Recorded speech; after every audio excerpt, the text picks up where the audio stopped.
I've lived on Cedar Hollow Ranch for 20 years, and if there's one thing that keeps me sane, it's my lake. It's not some resort showpiece, just a spring-fed, man-made watering hole my granddad dug for cattle in the 60s. About 6 acres wide, 30 feet deep at the center, with catfish big enough to bite your toes if you're foolish enough to wade barefoot. When developers rolled into Cedar Hollow 5 years ago, they threw up a gated neighborhood on the far ridge, high-end cabins, golf carts, an equestrian center nobody uses except for HOA board barbecues, and the HOA president, Brent Collier, crowned himself king of everything he could see, including my lake. Problem is, my lake sits squarely on my land. No easement, no shared rights, no community access. Doesn't matter to people like Brent. I first caught him and his buddies on my dock 3 summers ago. Beers in hand, laughing like they owned the place. They'd pulled jet skis right up my ramp. I asked them nicely to leave. Brent told me, "Lighten up. It's just water. Community resource, friend." Friend, my ass. So I did what any rancher would do. I put up bigger signs, double-chained the gate, and ran a strand of barbed wire across the old dirt road leading to the boat launch. Didn't matter.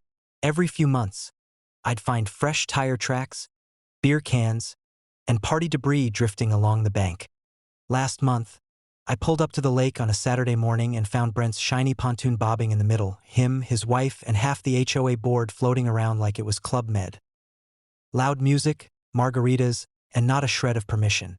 What Brent didn't know, what nobody outside my family knows, is that my lake isn't meant to stay full all year.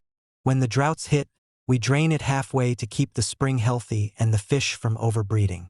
Even better, my grandfather, who hated poachers, buried old fence posts and tractor spikes along the dry edges decades ago to keep trespassers from launching motorboats.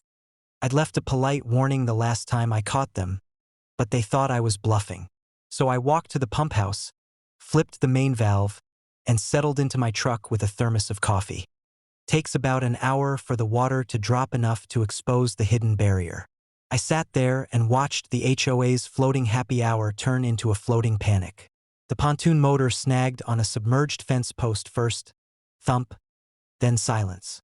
One guy tried to start a jet ski and scraped it clean on an old iron spike sticking out like Poseidon's revenge. Brent started screaming from the deck, demanding I fix this. I just held up the original ranch deed and pointed at my private property. No trespassing sign nailed to a cottonwood tree.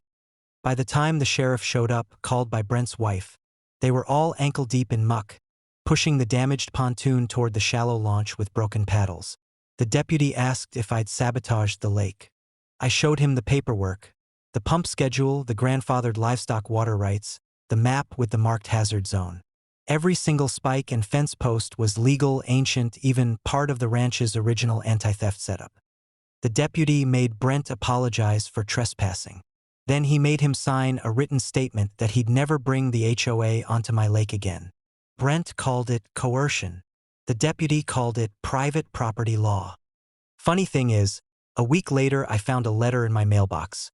An offer from the HOA to lease the lakefront for exclusive community use, for about 1/10 of what I spend each year keeping it stocked and maintained. I mailed it back, shredded, with a note, "Bring your own lake." These days, my fence has a new row of cameras. And the old spikes? I leave them be. Rusty reminders that you don't mess with a man's water when the water is his to drain.